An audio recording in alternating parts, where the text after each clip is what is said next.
шалатын кісінің шаш тырнағын алмау керек пе алдын ала, әлде қалай?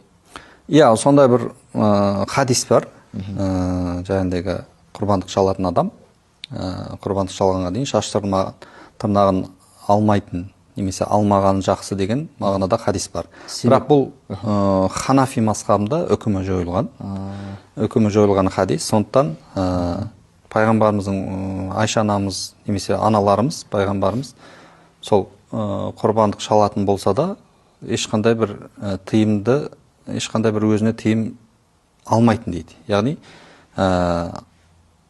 мысалы білеміз, қажылықта ихрам кезінде шаш тырнағын алмайды.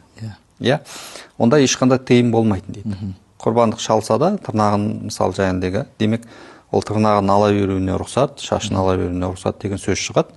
Бұлай істеймін десе енді өзі білсін адамдар. Бірақ бұл міндет емес. Ханафи мазхабы бойынша құрбандық шалатын адам шаш тырнағын алмауы керек деген үкім жоқ екен.